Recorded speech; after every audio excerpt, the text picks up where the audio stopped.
परम पावन श्री वृंदावन धाम की भूमि पर परम पूज्य सदगुरुदेव भगवान द्वाराचार्य जगत गुरु निम्बारकाचार्य श्री मुकुंद देवाचार्य पीठाधीश्वर श्री राधेश्याम शरण देवाचार्य जी महाराज के मार्गदर्शन में विश्व प्रसिद्ध भगवान श्री कृष्ण की नगरी श्री धाम वृंदावन परिक्रमा मार्ग मिथिला कुंज आश्रम में निरंतर 24 घंटे अखंड श्री युगल नाम महामंत्र संकीर्तन 30 वर्षों से चल रहा है और अखंड अहर्निश 24 घंटे सदा श्री धाम वृंदावन में मिथिला कुंज में चलता रहेगा। आज विश्व भर में अनेकों मंदिर हैं, किंतु भागवत का कोई मंदिर नहीं है। तब हमारे पूज्य गुरुदेव के भजन संकल्प से ये भाव जागा कि श्री धाम वृंदावन में एक अलौकिक भागवत मंदिर बने, जिसमें वृंदावन आने वाले सभी भक्तगण एक साथ संपूर्ण भागवत श्लोक का दर्शन कर सकें। सदगुरुदेव के इस भाव को साक्षात करने के लिए विश्व में प्रथम बार श्री धाम वृंदावन मिथिला कुंज आश्रम में श्रीमद् भागवत महापुराण के 18,000 श्लोक शिलालेख लिखित भव्य दिव्य श्रीमद् भागवत महापुराण मंदिर बनने जा रहा है। आप सब भी इस दिव्य भागवत मंदिर में अपना तन मन धन से सहयोग कर श्री धाम वृंदावन में अक्षय पुण्य प्राप्त करें। एक श्लोक शिलालेख की सेवा राशि मात्र 5100 रुपए है, जिसमें आपके नाम से एक श्लोक शिलालेख पर लिखा जाएगा। इसी प्रकार से आप 2 श्लोक की दान राशि 11,000 रुपए, 5 श्लोक की दान राशि 25,000 रुपए, 11 श्लोक की दान राशि 51,000 रुपए और 21 श्लोक की राशि है 1,01,000 रुपए देकर अनंत पुण्य के भागी बन सकते हैं। कहा गया है कलयुग केवल नाम आधारा। हम सब भी श्री धाम वृंदावन में अपने नाम से या अपने पूर्वजों के नाम से या घर में समस्त विघ्न बाधाओं को दूर करने के लिए श्री धाम वृंदावन में अखंड संकीर्तन कराने का अलौकिक पुण्य प्राप्त कर सकते हैं। साथ ही आपके द्वारा प्रदान किया गया सेवा राशि से हरि नाम संकीर्तन के साथ साथ संतों का भोजन एवं गौ माता के लिए गौग्रास समर्पित किया जाएगा।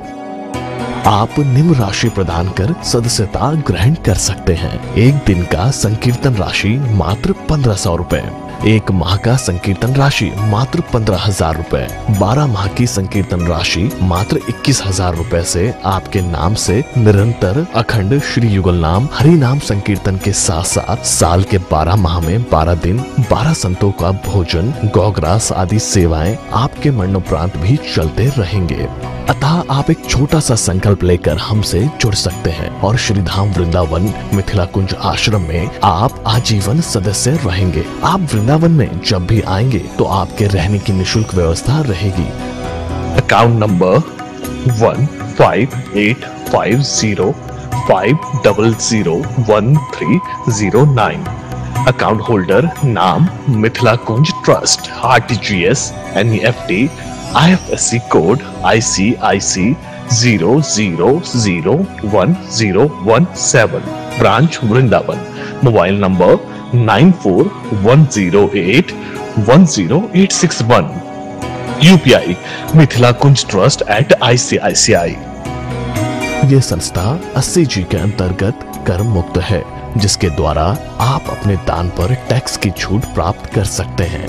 आपके दान राशि की रसीद आपको बाय पोस्ट संस्था द्वारा भेजी जाएगी। साथ में आपको संस्था का प्रमाण पत्र भी दिया जाएगा। आइए हम सब मिलकर इस दिव्य भागवत मंदिर में अपना तन मन धन से सहयोग कर श्री धाम वृंदावन में एक अलौकिक भागवत श्लोक मंदिर का निर्माण करें। अधिक जानकारी के लिए संपर्क करें और मिथिला कुंज आश्रम से जुड़ने के लिए फेसबुक, यूट्यूब और इंस्टाग्राम मिथिला कुंज ऑफिशियल पेज को फॉलो करें।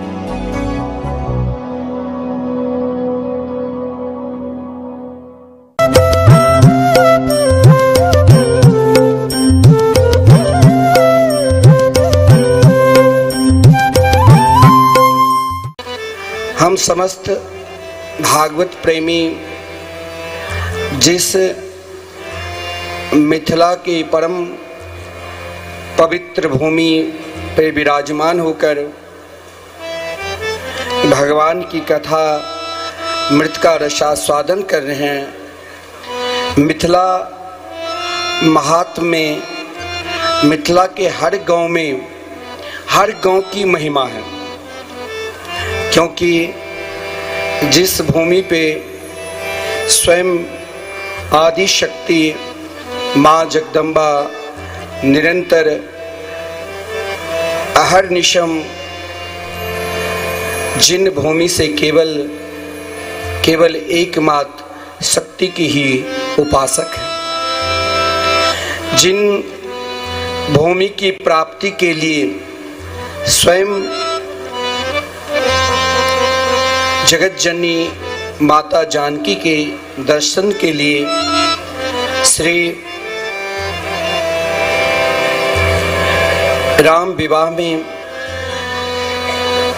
ब्रह्मांड के प्रायः समस्त देवी देवता उपस्थित हुए। और केवल देवी देवता ही नहीं, संत दो प्रकार के होते हैं, एक वास्तविक और दूसरा व्यवहारिक। व्यवहारिक में जैसे हम आपसे मिलने के लिए आते हैं, आपसे याचना करते हैं, एक वास्तविक संत जो सदा अंतरिक्ष में निरंतर निवास करते हैं। कभी कभी ऐसे महापुरुष संत भी इन मिथिला के परम पवित्र भूमि जो कवि हरि अंतरिक्ष प्रबुद्ध पिपलायन इत्यादि बड़े बड़े महापुरुष लोग भी इस भूमि का दर्शन करने के लिए आते हैं।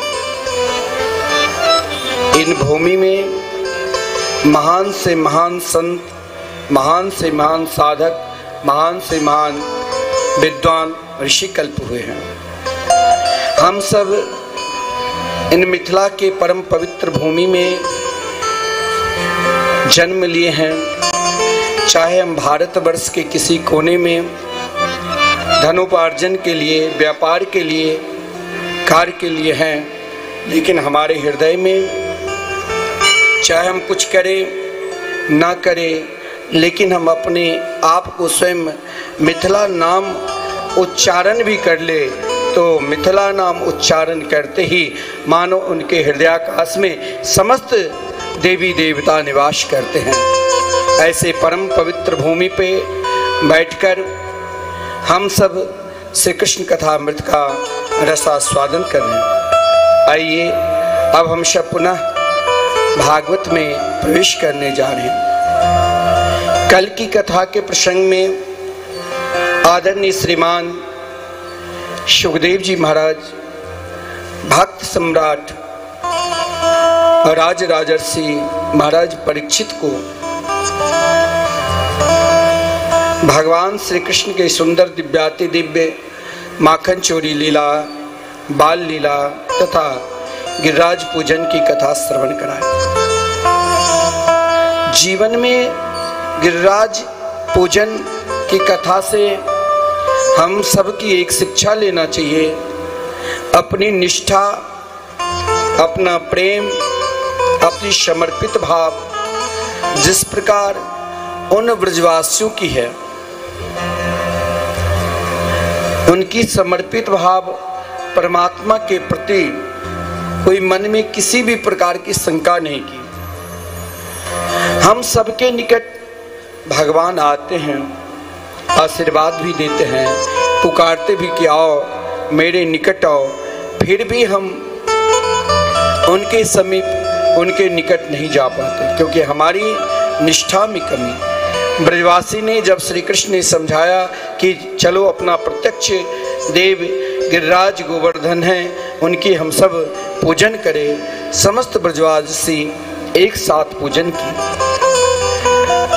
देवर्षि नारद जी के द्वारा देवराज इंद्र की सूचना मिली कि महाराज अब ब्रजवासी सबके सब आपकी पूजा बंद करके स्वयं एक शिला पत्थर की पूजन कर रहे हैं। बोले कौन है, कौन सा पर्वत है? बोले साक्षात श्री कृष्ण के ही स्वरूप है, गिरिराज गोवर्धन। जहाँ गिरिराज गोवर्धन है वहीं पर श्री कृष्ण है। क्योंकि संत लोग भूत, भविष्य और वर्तमान सब जानते थे। तो बनारस में एक संत बाबा विश्वनाथ की निरंतर उपासना पूजन की परम योगी थे महाराज पुलस्त्य ऋषि ने। एक बार पुलस्त्य ऋषि चलते चलते उत्तराखंड हिमालय के निकट पहुंच गए, जहां द्रोणगिरि नाम का पर्वत है। द्रोणगिरि नाम के पर्वत उनका एक छोटा सा नन्हा सा पुत्र, जो स्वयं श्री कृष्ण की उपासना की, श्री कृष्ण ने दर्शन दिया तो श्री कृष्ण से प्रार्थना की, हे प्रभु मुझे आपके समान पुत्र चाहिए। श्री कृष्ण ने कहा कि देखो महाराज द्रोणगिरि, मुझे तो नंद यशोदा के पुत्र बनना है, तो मेरा दूसरा ही स्वरूप श्री गिरिराज गोवर्धन के रूप में है, आप इनको स्वीकार कर लो, यह भी मेरे ही स्वरूप है। गिरिराज जी के पूजन करने मात्र से ही जो भी आपकी कामना है, जो भी इच्छा है, प्रायः समस्त भक्तों की इच्छा और कामना को पूर्ण करने की एकमात्र शक्ति गिरिराज गोवर्धन की है, क्योंकि कोई पर्वत नहीं है, साक्षात श्री कृष्ण के ही स्वरूप है। पुलस्त्य ऋषि जानते थे कि जहां गिरिराज पर्वत रहेंगे वहीं पर श्री कृष्ण अवतार लेंगे। द्रोणगिरि के यहाँ भोजन किया, भोजन के उपरांत दक्षिणा के रूप में पुत्र ही मांग लिया। एक पिता अपने पुत्र को जाते हुए, एक माता अपने पुत्र को जाते हुए देखकर रुदन करने लगी, परंतु गिरिराज गोवर्धन को नहीं देखा गया। पुलस्त्य ऋषि से कहा, आप मुझे कहाँ ले जा रहा हो? पुलस्त्य ऋषि ने कहा कि मैं तुम्हें काशी ले जाऊंगा। बोले एक शर्त पर, जहां भी कहीं आप मुझे रख दिया मैं वहां से जाऊंगा ही। पुलस्त्य ऋषि का ठीक है। द्रोणगिरि के पुत्र को साथ में लेकर मस्तक पर बैठा लिया और सीधे चल पड़े। उत्तराखंड से चलते चलते जब ब्रज प्रांत आया तो ब्रज प्रांत में आकर संध्या बंधन की इच्छा प्रकट की। कहा, हे गिरिराज जी, आप कुछ देर विराजमान हो जाइए यहीं पर, मैं जरा पूजन करके आता हूँ, संध्या बंधन। तब तक गिरिराज जी ने देखते ही देखते स्वयं को 21 किलोमीटर, गिरिराज जी की परिक्रमा आज भी 21 किलोमीटर लोग लगाते हैं, 7 कोस लंबे चौड़े में। पुलस्त्य ऋषि ने कहा कि महाराज अब चलो। कहा, अब तो मैं नहीं जाऊंगा, क्योंकि जानते हैं काशी ज्ञान के प्रतीक माना गया है और ब्रजमंडल, ब्रज क्षेत्र प्रेम का प्रतीक माना गया है। जहाँ प्रेम है वहीं पर तो श्री कृष्ण अवतार लेते हैं। आज श्री कृष्ण ने उन ब्रजवासियों को वही प्रेम का प्रतीक गिरिराज जी के पूजन करने के लिए समस्त ब्रजवासियों से कहा। समस्त ब्रजवासी पूजन की। देवराज इंद्र के हृदय में बहुत क्रोध उत्पन्न हुआ, जिस कारण देवराज इंद्र ने सांवर्त मेघ को आदेश दिया, जाओ समस्त ब्रजमंडल को रसातल में डुबो दो। सांवर्त अपनी शक्ति को पूर्ण रूप से उपयोग किया। भयंकर बारिश होने लगी, तर तर तर तर बारिश हो रही है, लेकिन ब्रजवासी की निष्ठा, हम एक क्षण में घबरा जाते हैं, लेकिन उन गोपियों की निष्ठा सब श्री कृष्ण से प्रार्थना करने लगी, हे प्रभु अब हमारी रक्षा करो। भगवान ने कहा, जिन गिरिराज जी की आप सब पूजन की है वही तो रक्षा करेंगे। अपनी कनिष्ठ का, क्योंकि हाथ के प्रतीक देव इंद्र है, इंद्र को ही भार दे दिया। अपनी कनिष्ठ का अंगुली पे 7 दिन तक निरंतर अहर्निशम 7 दिन 7 रात्रि तक गिरिराज पर्वत को रखा। लेकिन उन ग्वाल बालों के हृदय में श्री कृष्ण के प्रति प्रेम देखो, सब अपने अपने छड़ी डंडा लेकर तैयार हो गए। आज समस्त ब्रजवासी श्री कृष्ण के निकट है। स्वयं रास राजेश्वरी राधा रानी भी श्री कृष्ण के निकट है। देवराज इंद्र थक गया, क्योंकि सांवर्त ने कहा, ब्रज को डुबाने की ताकत शक्ति मेरे अंदर नहीं है। आज भी ब्रज के महात्मा लोग कहते हैं, ब्रजवासी लोग, सब जगह बारिश होती है लेकिन ब्रजमंडल में आज भी बहुत कम बारिश। जुलाई के अंत में 1-2-4 दिन बारिश हो जाए तो हो जाए। वहाँ यहाँ तो गर्मी है ही नहीं, वहाँ तो भयंकर गर्मी पड़ती है। लगता है देवराज इंद्र आज भी डरे हैं कहीं श्याम सुंदर दंड ना दे दे। शुरभि गोने प्रभु के अभिषेक क्या गोविंद नाम पड़ा। लेकिन समस्त ब्रजवासी को लगा कि श्री कृष्ण भगवान हैं, और जब भगवान है तो हम लोग क्यों न कहे, हे प्रभु आप मुझे वैकुंठ लोक का दर्शन करा। इधर देवराज इंद्र ने 10 मंत्रों के द्वारा भगवान की स्तुति की, ब्रह्मा ने 40 मंत्रों के द्वारा भगवान की स्तुति की, लेकिन भगवान प्रसन्न नहीं हुए थे। ब्रह्मा जी को श्राप दिया था, लेकिन देवराज इंद्र ने मात्र 10 मंत्रों के द्वारा स्तुति की, भगवान बहुत प्रसन्न हुए। क्यों प्रसन्न हुए? क्योंकि समस्त ब्रजवासी को एक जगह देवराज इंद्र ने एक साथ श्री कृष्ण के दर्शन करा दिया था। यही तो भक्त का लक्षण है, जो सबको भगवान के दर्शन करा दे, सबको भगवान की कथा श्रवण करा दे। जैसे संजय जी ने देखो समस्त ग्रामवासी को भगवान की कथा श्रवण करा रहे। लेकिन देवराज इंद्र को भगवान ने केवल चेतावनी दी कि गम्यताम शक्र भद्रम्बो क्रेताम मेनो शासनम अस्थियताम स्वाधिकारेषु युक्तैर्वह अस्तम वर्जित है। हे देवराज इंद्र, जितना ही अधिकार मिला है, परमात्मा ने हम सबको जितना अधिकार दिया है, जहां तक स्तर दिया है वहीं तक रहना चाहिए। कहा अपने अधिकार के अंदर ही रहो, नहीं तो दंड मिलेगा।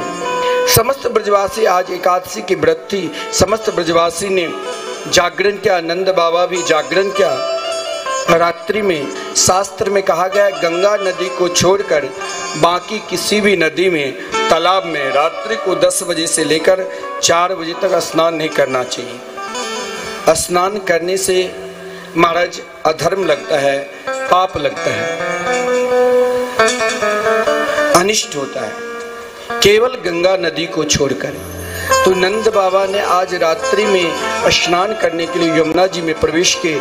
जिस क्रम में वरुण देव के दूत यक्ष ने नंद बाबा को पकड़कर वरुण देव के निकट लेकर चला गया।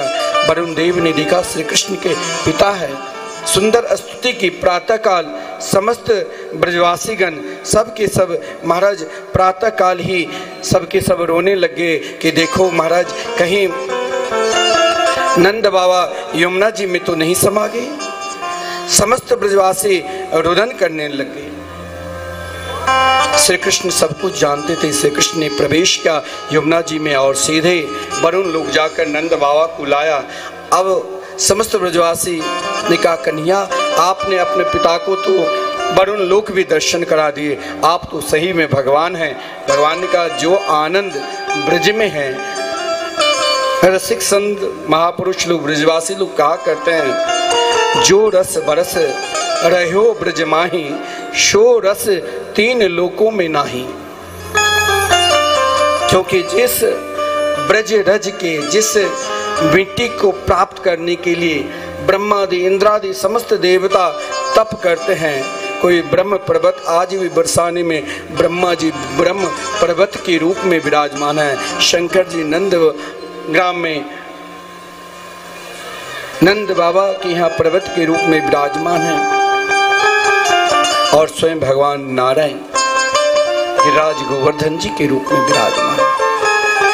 महापुरुष लोग भी कहते हैं रमन रेती लेटियो नहीं, क्यों न जोमना पान, अरे मन तू समझियो नहीं, ब्रज के तत्व महान। जिस ब्रज रज को प्राप्त करने के लिए कहा गया है भाग बढ़ो वृंदावन पायो, जा रज को सुर नर मुनि तरसे, सो रज शीस नवायो, भाग बढ़ो वृंदावन पायो। श्री कृष्ण ने अपने ग्वाल बाल मित्रगण को बहुत समझाया, लेकिन सबका मुझे वैकुंठ लोक दर्शन करा दो। भगवान ने समस्त ब्रजवासियों से कहा तो चलो यमुना जी में डुबकी लगाओ। सब जब वैकुंठ लोक पहुंचे तो वहां महाराज ऐश्वर्य प्रधान है, वहां उन ग्वाल वालों को प्रवेश ही नहीं मिला। सब भगवान नारायण की स्तुति कर रहे हैं, पुकार रहे हैं। ग्वाल वाल ने कहा चलो कन्या वृंदावन। एक ग्वाल वाल ने कहा वृंदावन सम आन नहीं वैकुंठा अधिक धाम, ब्रजवासिन दिखाए के तुरंत ही श्याम लाए। वृंदावन की सुंदर शोभा को याद करवाने लगे मधुमंगल कन्या, मुझे वृंदावन ले चलो। भगवान ने कहा ठीक है। आदरणीय श्रीमान सुखदेव जी ने महाराज परीक्षित को समस्त भगवान के चरित्र सुनाते हुए एक विलक्षण चरित्र दो जगह श्रीमद् भागवत महापुराण में आदरणीय परीक्षित जी ने प्रश्न नहीं किया। कौन कौन जगह? तो पहला, जिस समय महाराज की कथा का वर्णन प्रारंभ हुई। कभी कभी शिष्य अधिकारी जब हो जाते हैं तो गुरुदेव सर्वस्व देने के लिए तैयार हो जाते हैं। कभी कभी भक्त अधिकारी हो जाते हैं तो भगवान सर्वस्व देने के लिए तैयार हो जाते हैं। यही तो भगवान की भगवता है। हमें केवल अधिकारी होना है कि हम भगवान के हैं और भगवान हमारे हैं। जिस दिन ये भाव हृदय में उत्पन्न हुआ उसी दिन हमारे हृदय में गोपी भाव उत्पन्न हो जाए। और जिस दिन गोपी भाव उत्पन्न हुआ उसी दिन भगवान को, हम सबको, जैसे भगवान ने रास में बंसी बजाकर, रास पंचाध्याय में 5 अध्याय, जैसे हमारे शरीर के अंदर 5 प्राण हैं, उसी प्रकार भागवत के 10वें स्कंद हृदय है। उन हृदय में रास पंचाध्याय भागवत के 5 प्राण हैं। रास शब्द का अर्थ ये नहीं है कि स्त्री पुरुष का डांस नाच। रास शब्द का अर्थ ही है, भगवती श्रुति कहती है, भगवान वेद कहते हैं, रसो विषय रसानाम समूह जैसे रास। रास में प्रवेश के लिए रास क्या है? क्योंकि जिस समय भगवान बंसी बजाकर गोपियों को बुलाए, जिन गोपी ने ठंड के मौसम में हेमंत मासी में कत्यानी देवी की उपासना की, श्री कृष्ण के पति के रूप में, जिन गोपियों ने, जिन साधकों ने श्री कृष्ण की उपासना की कि हम जीवात्मा और परमात्मा एक हो जाए, तो रात शब्द में प्रारंभ में ब्रह्मरात्रो कहा गया। ब्रह्मरात्रो मतलब किसी स्त्री के पति क्या 6 महीने के लिए अपनी पत्नी को छोड़ दे, कहीं जाने दे? ब्रह्मरात्र यहाँ रासलीला 6 महीने तक चला था। रासलीला में स्त्री पुरुष का मिलन नहीं है। रास के विषय में वृंदावन के महापुरुष लोग कहते हैं कि जब तक आप भगवान की कथा बार बार श्रवण नहीं करोगे तब तक रास में तो प्रवेश ही नहीं मिलेगा। जब तक आप भगवान की नवधा भक्ति नहीं करोगे तब तक आपको रास में प्रवेश ही नहीं मिलेगा। जब तक आप वृंदावन निष्ठ कोई महापुरुष के शरण में नहीं रहोगे तब तक रास में प्रवेश ही नहीं मिलेगा। और देह दृष्टि से कभी हमें सोचना ही नहीं चाहिए भगवान ने स्त्री पुरुष गोपी और कृष्ण एक हो गए तो रास। मैंने पहले ही कहा कि गोपी कोई स्त्री पुरुष का नाम नहीं, गोपी तो उनका नाम है जो कृष्ण के हो चुके। गोपी आप यहाँ पर भी विराजमान इस बलिया गांव में, आपका भाव भी परमात्मा से लगाव है, तो एक दिन कन्या आपको भी बंसी बजाकर पुकारेंगे। रास के अधिकारी तो वही हो सकता है जिसके ऊपर रास बिहारी की कृपा हो,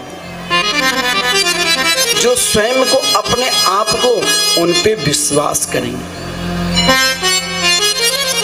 आदरणीय श्रीमान सुखदेव जी वर्णन करते हैं कि जैसे हम ने अपना मन बनाकर कथा सुनने के लिए आए, मन बनाकर मंदिर दर्शन करने के लिए जाते हैं, तो आप ये कभी मत सोचना कि जिसके लिए हम लौकिक व्यवहारिक में भी अगर मन बनाकर किसी से मिलने के लिए जाते हैं तो प्रेम से मिलता है। आपने मन बनाया कि संजय जी कथा करवा रहे हैं, हमें कथा सुनने के लिए जाना है, बहुत आनंद आता है, तो पहले आप घर छोड़कर अपना मन बनाया। तो भगवान ने भी देखा कि जरा मैं देखूं तो सही कौन कौन मेरे लिए मन बनाया है, कौन कौन ऐसा भक्त है। देखिए, आपके अंदर क्या चल रहा है वो हम नहीं जान सकते हैं, लेकिन आपके अंदर क्या चल रहे हैं वो साक्षात परब्रह्म परमात्मा सब कुछ जानते हैं। जैसा जिस प्रकार भाव, अगर आपका भाव उनके चरणार बिंद में लगा है तो मिलेंगे जरूर। अब कब मिलेंगे वो तो वही जान सकता है, लेकिन आपका भाव, आपका तार वहां पर जुड़ना चाहिए। श्री कृष्ण ने आज शरद पूर्णिमा की सुंदर दिव्याति दिव्य रात्रि है। रात्रि की शोभा देखा जाए तो शुक्ल पक्ष में पूर्णिमा के दिन चंद्रमा की छटा की शोभा तो प्रायः हर शुक्ल पक्ष में होता है, लेकिन एक ऐसी भी रात्रि है जिन रात्रि की शोभा, शरद पूर्णिमा की रात्रि की जो शोभा है वो बड़ा विलक्षण है। क्यों विलक्षण है? तो आदरणीय श्रीमान सुखदेव जी वर्णन करते हैं। भगवान न पीता रात्रि शरदोत फुल्ल मल्लिका विक्षरन्तुं मनश्चक्रे योग माया मुपाश्रित। देखिए, अगर आप ये कभी मत सोचना कि हमने मन बना लिया तो कृष्ण मेरे लिए मन नहीं बनाएंगे। एक अगर आपका मन है तो मन को पढ़ लेता है। अब पढ़ने में कोई ऐसा भी बालक है जो पढ़ता है तुरंत स्मरण शक्ति आ जाता है, और कोई रात्रि दिवा निशम पढ़ता रहता है फिर भी परीक्षा के समय सब कुछ भूल जाते हैं। लेकिन भगवान नहीं भूलते हैं। आज भगवान ने सोचा कि क्या मेरे भक्त ही मेरे लिए मन को बनाएगा। मन किसने बनाया? कृष्ण के लिए। तो मन हम भी बनाया, मन आप भी बनाया, मन हम सब, समस्त प्राणी मात्र, समस्त जीवात्मा मात्र यही चाहते हैं कि मुझे परमात्मा मिले। रास में आपने कल कथा में श्रवण की, भगवान ने 2 बार बंसी बजाया। प्रथम बंसी समस्त जगत के प्राणी, जो आज भी हम बंसी जब बजता है तो लोग मोहित हो जाते हैं, समस्त जगत के प्राणी ने सुना। और आज शरद पूर्णिमा की सुंदर रात्रि है। यहाँ श्रीमद् भागवत महापुराण में ता रात्रि का प्रयोग किया गया। ता शब्द यानी बहुवचन का प्रयोग, बहुत सारी रात्रि, क्योंकि जिसके हृदय में कन्हैया के प्रति प्रेम है, परमात्मा के प्रति प्रेम है, वो बहुत दयालु होते हैं, बहुत कृपालु होते हैं। उसकी हृदय में दया भी उसी प्रकार समाई रहती है। आज समस्त रात्रि ने शरद पूर्णिमा रात्रि से प्रार्थना की, हे शरद पूर्णिमा तू तो बहुत सौभाग्यशाली है। आज श्री कृष्ण उन गोपियों के साथ दिव्याति दिव्य राश करेंगे, क्या मुझे नहीं सम्मिलित मिलेगा? इसलिए तारात्रि यानी समस्त ऋतुएं के फल पुष्प जिस दिन भगवान ने आज अपने परम प्रिय भक्त के लिए मन बनाया। कौन भक्त के लिए? तो पहला वेद में जो 1 लाख मंत्र है, 80,000 कर्मकांड, 4,000 ज्ञान कांड, 16,000 उपासना कांड, समस्त वेदों की ऋचाएं पढ़ लो, समस्त उपासना कर लो, समस्त ज्ञान अपने अंदर प्रकट कर लो, लेकिन जब तक हृदय कृष्ण से नहीं जुड़ेगा तब तक भगवान नहीं मिलेंगे। और जिस दिन ये मन कन्हैया से जुड़ गया ना, उसी दिन मान लो कन्या हमें बंसी बजाकर बुलाएंगे, आओ तुम मेरे पास आओ। तो वेदों की ऋचाएं ब्रज में गोपी के रूप में अवतार लेकर आज महाराज कृष्ण उनको पुकारे। एक गोपी नहीं है, हम सब भी जिस समय प्रभु श्री राम मिथिला प्रवेश किए तो मिथिला की नारियां, मिथिला के देवी, मिथिला की समस्त नर नारी प्रभु श्री राम के सुंदर रूप को देखकर जिस समय प्रभु श्री राम ने धनुष को तोड़ा और माता जानकी को वरमाला पहनाए, उस समय समस्त नर नारी सोचा क्या है मेरे प्रभु आप मुझे नहीं मिलोगे। उन नारियों को देखकर भगवान ने कहा तथास्तु, अभी आप सब प्रतीक्षा करो, रास में सबका प्रवेश मिलेगा। आज वही मिथिला की नर नारी महाराज गोपी के रूप में ब्रज में जन्म लिया। कच्छप कन्या, भगवान ने कच्छप रूप धारण किए तो वो भी गोपी के रूप में, मत्स्य कन्या वो भी बामन कन्या, बामन के रूप जब धारण किए तो असुर कन्या। वृंदावन में निवास करने वाले बड़े बड़े साधक महाराज इतने ही नहीं, दंडकारण्य में रहने वाले ऋषि मुनि भी स्वयं को सोचा कब तक ध्यान और साधना लगाऊं, सब मुझे तो प्रेम चाहिए। भगवान ने कहा ये भी प्रेम मिलेगा, कुछ दिन और प्रतीक्षा करो। वही सब के सब आज गोपी के रूप में ब्रज में अवतार लिए। लेकिन ध्यान देना, भगवान ने जिस समय यमुना के किनारे, जहाँ यमुना की दिव्याति दिव्य धारा बह रही है, जहाँ पर सरदोत्फुल्ल मल्लिका, आज रात्रि के समय कमल नहीं खिलता है, कमल खिले हुए हैं, मल्लिका कचनार इत्यादि फूल सब के सब महाराज कृष्ण की प्रतीक्षा कर रहे हैं।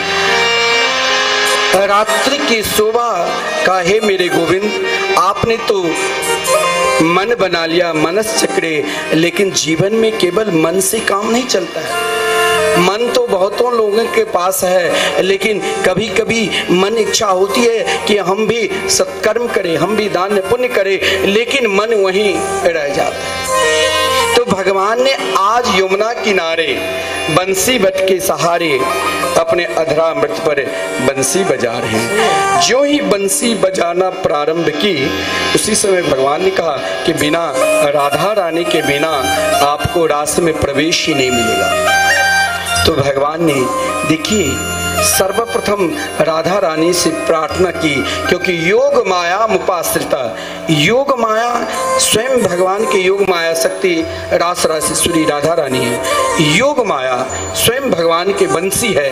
आज बंसी को वही आदेश दिया कि जिन जिन भक्त ने आज ही ने अनेक जन्म जन्मांतरों तक केवल मेरे लिए अपने मन बनाया और मन बनाकर ब्रज में गोपी के रूप में अवतार लिए, जन्म लिए, हे बंसी तुम तो सदा मेरी सेवा की है, आज तुम उन भक्तों की बुलाना। योग माया मुपाश्रिता, योग माया स्वयं श्री कृष्ण कर्तुम अकर्तुम अन्यथा कर्तुम में सर्व समर्थ है। तो भगवान ने आज मनस चक्रे, जब तक मन एक होता है बेमन, बेमन से कार्य में सफलता नहीं मिलती है, और मन से कोई कार्य करेंगे तो सफलता अवश्य मिलती है।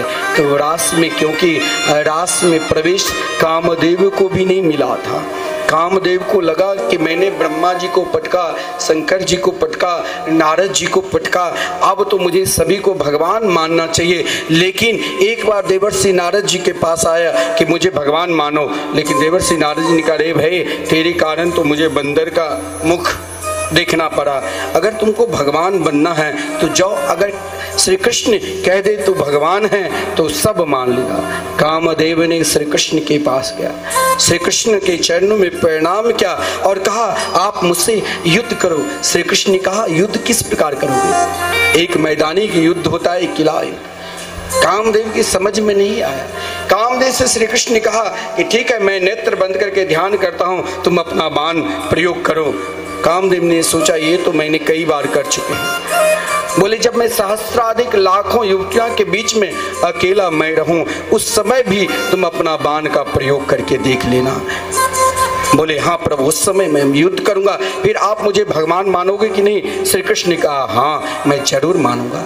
आज श्री कृष्ण जब रास लीला करते हैं तो सर्वप्रथम एक पत्र लिखकर राधा रानी जी के पास भेज दिया और राधा रानी जी से कहा, हे राधे वृषभान भूपतने सर्वेश्वरी राधिके, हे कृष्णानन पंकज भ्रमरिके कृष्ण प्रिय माधवी, हे वृंदावन नागरी गुण गुरो दामोदर प्रेयसी, हे श्री ललितादिक प्रिय सखी प्राणाधिपे पाहि माम। आज श्री कृष्ण को प्रथम बार रास रासेश्वरी राधा रानी से कुछ मांगना है और राधा रानी से जब मांगा तो बहुत विशेषता बोली। ये जो प्रार्थना आप नित्य करोगे तो श्री कृष्ण के चरणार बिंद में आपकी भक्ति मिलेगी। हमें भी रास में प्रवेश करना है तो रास रासेश्वरी जिसने समस्त प्राणी मात्र को प्रेम की भिक्षा दी, उनसे प्रार्थना करे, हे रास रासेश्वरी मुझे भी रास में प्रवेश मिले। और सब मिलकर प्रार्थना करे और क्या कहे, सर से किशोरी बयस की थोड़ी रति रस भोरी, कीजे कृपा की राधे, कीजे कृपा की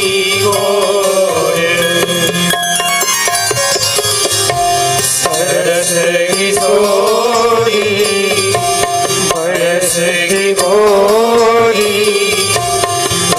रस भोरी, कीजे कृपा की घोरे श्री राधे, कीजे कृपा की घोरे।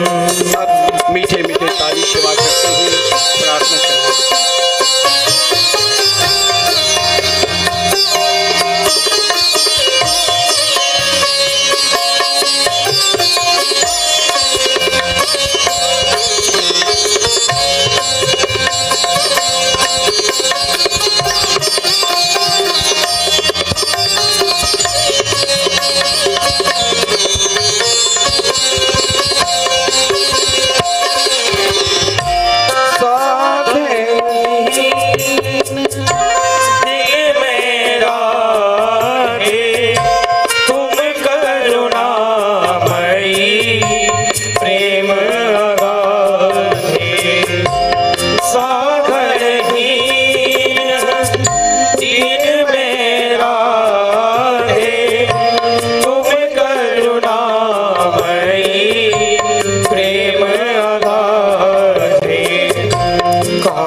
यदि हम पुकार करते हैं रास रासेश्वरी, क्योंकि श्री कृष्ण जिस समय रास प्रारंभ की, रास से पूर्व ही, क्योंकि कामदेव को आमंत्रण किया था, कामदेव को रास में, काम भाव से रास में लेस मात्र प्रवेश नहीं कहा गया। कामदेव ने तो रास रासेश्वरी राधा रानी के चरणारविंद के नुपुर की झुनकान आवाज को श्रवण करते ही यमुना पल्ली पार गिरे और 3 महीने तक मूर्छावस्था में रहे। यहाँ जीवात्मा और परमात्मा का मिलन है।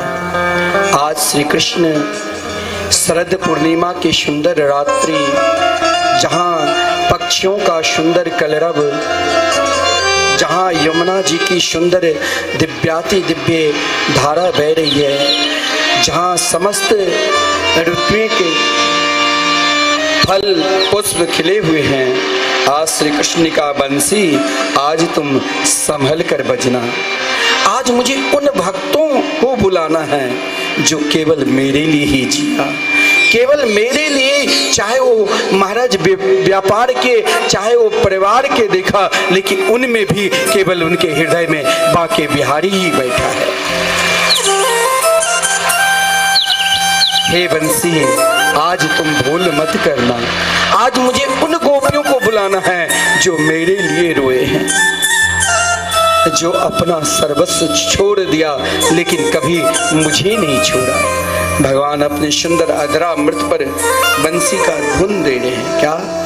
निशम्य गीतम तदनंग वर्धनम ब्रज स्त्रिय कृष्ण गृहीत मानसा आचगमुरण्यो न्यन्यो मल चितोद्यमा सायत्र कांतो जब लोल कुंडला। श्री कृष्ण ने जब अपना अधरा मित्र पर बंसी निनाद की तो आज वेणु से कहा, अरे वेणु आज तुम ब्रह्मांड में जो भी प्राणी गोपी भाव से है उनको मोहित करते हुए मेरे पास ला दो। यहाँ श्री कृष्ण एकांत में है, कदम के सुंदर वृक्ष, अनेक प्रकार के पुष्प, लता पता खिले हुए हैं। श्री कृष्ण अपने अधरामृत पर जिस समय बंसी को बजाया, उनके बंसी की धुन को सुनकर ब्रजांगनाएं 4 काम कर रही थी। कुछ ब्रजांगनाएं जो उनका वृत्ति है धनोपार्जन के लिए लगी हुई थी, दूध गर्म कर रही थी, दही जमा रही थी, उनकी वो वृत्ति है, ग्वालिन थी। कुछ ब्रजांगनाएं बच्चे को दूध पिला रही थी, सास ससुर की सेवा कर रही थी, पति की सेवा कर रही थी। कुछ ब्रजांगनाएं श्रृंगार में मस्त थी और कुछ ब्रजांगनाएं रात्रि में पति की सेवा के उपरांत भजन में बैठी हुई थी। यहाँ 4 प्रकार की गोपियों का वर्णन है। जिस समय श्री श्याम सुंदर ने अपने अधरामृत पर बंसी को निनाद की तो कुछ ब्रजांगनाएं जो दही जमा रही थी, दूध गर्म कर रही थी। यहाँ पर देखा जाए तो उसने जिस समय श्री कृष्ण के बंसी को धुन को श्रवण की, उस समय दुनिया को सारे काम धाम अर्थ को त्याग कर एक माँ यमुना किनारे श्री कृष्ण के दर्शन करने के लिए दौड़ती हुई भागती हुई चल रही है। विशेषता यही है, घर से निकलती है अकेली, लेकिन मार्ग में एक नहीं लाखों करोड़ों झुंड के झुंड उन्हें ब्रजांगनाएं मिल जाती है। यहाँ देखा जाए तो अर्थ को त्याग दिखाया गया है। यहाँ एकमात्र अर्थ का प्रत्याग दिखाया गया है। केवल अर्थ ही नहीं, व्यक्ति को कुछ ऐसा भी धर्म है जिस धर्म के कारण परमात्मा के निकट हम नहीं पहुंच पाते हैं, लेकिन उन साधक उन गोपियों ने तो महाराज कोई पति की सेवा, कोई सास ससुर की सेवा, लेकिन श्री कृष्ण के बंसी की धुन को जब श्रवण की तो महाराज समस्त धर्म को करने के बाद उसने कहा कि आज तक मेरे जीवन में शांति नहीं मिली, लेकिन आज श्री कृष्ण अब स्वयं को बंसी बजाकर मुरली बजाकर हमें बुला रहे हैं। सब कुछ धर्म को त्याग कर श्री कृष्ण की ओर दौड़ती हुई भागती हुई जा रही है। कुछ तो ऐसे हैं, अगर उन गोपियों के अंदर कामना रहती तो श्रृंगार करके जाती, लेकिन उनके श्रृंगार भी श्रीमद् भागवत महापुराण में लिखा है अस्त व्यस्त अवस्था। आंख की काजल ओठ में लगाने लगी, ओठ की वस्तु आंख में, अस्त व्यस्त ना वस्त्र की सुध ना देह की सुध, ना देह की सुध है, क्योंकि जब तक प्राणी मात्र के अंदर देहाभिमान रहेंगे तब तक श्री कृष्ण कैसे मिलेंगे। इसीलिए उन गोपियों ने अपने देहाभिमान को त्याग कर उन बंसी की धुन को श्रवण करती हुई दौड़ती हुई श्री कृष्ण के पास जा रही है, श्री कृष्ण के निकट जा रही है। कुछ गोपियों ने जब घर से निकला तो उनके पति ने कहा तुम कहाँ जा रही हो? बोले तुम भी तो बंसी के स्वर नहीं सुन रहे हो। आज उनको बंसी की धुनी नहीं सुनाई दिया। आज लगा कि रात्रि के 12 बजे अकेली घर से निकल रही है। बोले कि मैं तुम्हें नहीं जाने दूंगा। द्वार बंद कर दिया, दरवाजा बंद, ताला मारकर चाबी पास में, हाथ में डंडा लेकर बैठ गया। उन गोपी ने कहा जो अपने जीवन में जो बड़े बड़े ऋषि स्वरूपा साधना स्वरूपा अपने जीवन में अनेक जन्म तक बड़े बड़े साधक साधना की उपासना की, फिर भी श्री कृष्ण के प्रेम उनके हृदय में नहीं मिला। बड़े बड़े ऋषि मुनि, बड़े बड़े जटाजूट धारी मठाधीश अपने जीवन में अनेक बार साधना तप किया, फिर भी उनके हृदय में वो गोपी भाव नहीं जगे। आज महाराज जब जब भगवान की उपासना तप किया तो श्री कृष्ण से परमात्मा से यही कहा कि मेरे हृदय में प्रेम जगे। आज प्रेम के प्रतीक श्री कृष्ण जिस समय यमुना किनारे बंसी बजाया, उन गोपियों ने अपने पति से कहा इस शरीर पर मानती हूँ तेरा अधिकार है, लेकिन इस आत्मा पर तो एकमात्र परमात्मा की अधिकार है। आज तुम्हें अपने गोविंद से मिलकर ही रहूं। आदरणीय श्रीमान सुखदेव जी वर्णन करते हैं कि महाराज उन गोपियों की धर्म अर्थ काम मोक्ष इन पुरुषार्थ को त्याग कर आज सर्वश्रेष्ठ जो पुरुषार्थ है श्री कृष्ण दर्शन लालसा, आज उन गोपियों को मानो समस्त पुरुषार्थ मिल गए। जब यमुना किनारे पहुंचती है, घर से निकली अकेली, लेकिन वहां लाखों करोड़ों की झुंड एकमात्र श्री कृष्ण यमुना के किनारे बंसी बजा रहे हैं। कभी एक बार यमुना की शोभा तो कभी एक बार सुंदर उन वृंदावन की शोभा को आज निरख रहे हैं श्यामा श्याम की। देखो आज स्वयं श्री कृष्ण भी वृंदावन की सुंदर छटा शोभा को देखकर मोहित है। उसी समय उन गोपियों की झुंड आ गई। उन गोपियों को देखकर श्री कृष्ण ने कहा कि ये सब की सब रात्रि में आई है तो इसे स्वागत करना चाहिए। देखिए श्री कृष्ण ने उन गोपियों को स्वागत किया। स्वागतम वो महाभागा प्रियम किम करबानी ब्रजस्या नामयं क्वचित् वृतागमन कारकम। उन गोपियों को श्री कृष्ण ने स्वागत किया, हे आप सब परम महाभागशाली हो।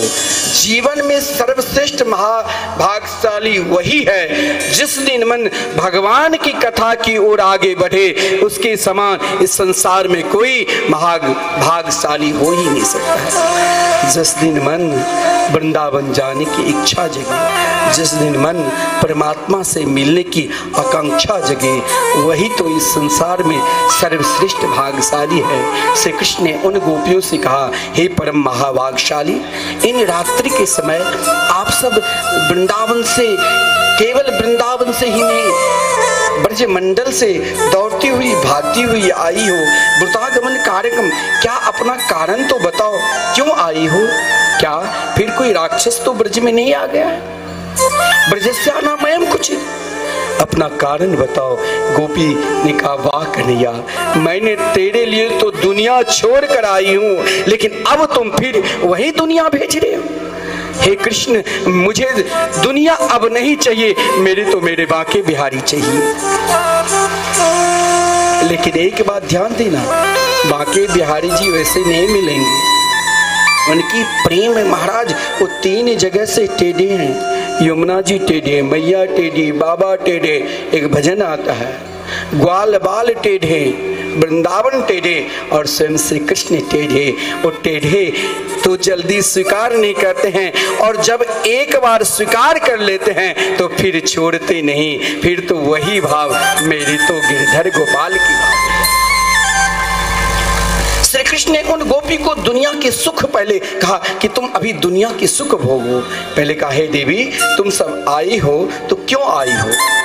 आई हो तो कोई बात नहीं, आज सुंदर चंद्रमा की छटा को देखो। दृष्टम बनम कुस्मितम राकेश कर रंजितम, इन सुंदर रात्रि को भी देख लो। कहाँ पक्षियों की कहीं कलरव हो रहा था, कहीं समस्त ऋतुओं के फल पुष्प खिले हुए हैं, लेकिन भगवान ने कहा जरा वृंदावन की शोभा देखो। देखिए, आप अगर वृंदावन 1-2 दिन के लिए जाओगे तो आप वृंदावन की शोभा नहीं देख पाओगे। वृंदावन की शोभा देखना है तो वृंदावन में 2-4 दिन रहो।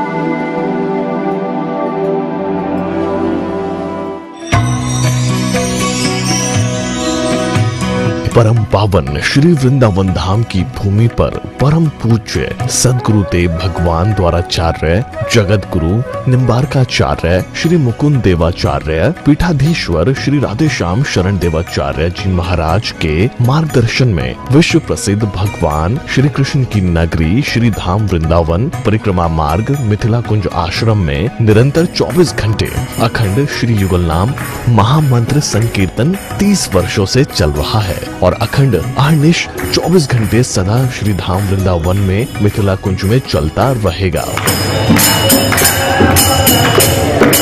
आज विश्व भर में अनेकों मंदिर हैं, किंतु भागवत का कोई मंदिर नहीं है। तब हमारे पूज्य गुरुदेव के भजन संकल्प से ये भाव जागा कि श्री धाम वृंदावन में एक अलौकिक भागवत मंदिर बने, जिसमें वृंदावन आने वाले सभी भक्तगण एक साथ संपूर्ण भागवत श्लोक का दर्शन कर सकें। सदगुरुदेव के इस भाव को साक्षात करने के लिए विश्व में प्रथम बार श्री धाम वृंदावन मिथिला कुंज आश्रम में श्रीमद् भागवत महापुराण के 18,000 श्लोक शिलालेख लिखित भव्य दिव्य श्रीमद् भागवत महापुराण मंदिर बनने जा रहा है। आप सब भी इस दिव्य भागवत मंदिर में अपना तन मन धन से सहयोग कर श्री धाम वृंदावन में अक्षय पुण्य प्राप्त करें। एक श्लोक शिलालेख की सेवा राशि मात्र 5100 रुपए है, जिसमें आपके नाम से एक श्लोक शिलालेख पर लिखा जाएगा। इसी प्रकार से आप 2 श्लोक की दान राशि 11,000 रुपए, 5 श्लोक की दान राशि 25,000 रुपए, 11 श्लोक की दान राशि 51,000 रुपए और 21 श्लोक की राशि है 1,01,000 रुपए देकर अनंत पुण्य के भागी बन सकते हैं। कहा गया है कलयुग केवल नाम आधारा।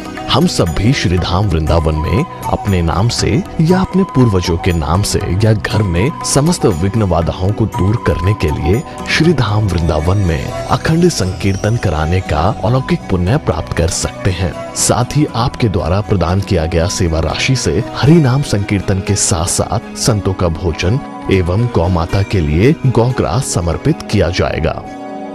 आप निम्न राशि प्रदान कर सदस्यता ग्रहण कर सकते हैं। एक दिन का संकीर्तन राशि मात्र 1500 रुपए, 1 माह का संकीर्तन राशि मात्र 15,000 रुपए, 12 माह की संकीर्तन राशि मात्र 21,000 रुपए से आपके नाम से निरंतर अखंड श्री युगल नाम हरि नाम संकीर्तन के साथ साथ साल के 12 माह में 12 दिन 12 संतों का भोजन गौग्रास आदि सेवाएं आपके मरणोपरांत भी चलते रहेंगे। अतः आप एक छोटा सा संकल्प लेकर हमसे जुड़ सकते हैं और श्री धाम वृंदावन मिथिला कुंज आश्रम में आप आजीवन सदस्य रहेंगे। आप वृंदावन में जब भी आएंगे तो आपके रहने की निशुल्क व्यवस्था रहेगी। Account number 155850501309। अकाउंट होल्डर नाम Mithila Kunj trust, RTGS, NEFT, IFSC code ICIC 00011017, branch Vrindavan. Mobile number 9410810861। UPI Mithila Kunj trust @ICICI। ये संस्था 80G के अंतर्गत कर मुक्त है, जिसके द्वारा आप अपने दान पर टैक्स की छूट प्राप्त कर सकते हैं। आपके दान राशि की रसीद आपको बाय पोस्ट संस्था द्वारा भेजी जाएगी। साथ में आपको संस्था का प्रमाण पत्र भी दिया जाएगा। आइए हम सब मिलकर इस दिव्य भागवत मंदिर में अपना तन मन धन से सहयोग कर श्री धाम वृंदावन में एक अलौकिक भागवत श्लोक मंदिर का निर्माण करें। अधिक जानकारी के लिए संपर्क करें और मिथिला कुंज आश्रम से जुड़ने के लिए फेसबुक, यूट्यूब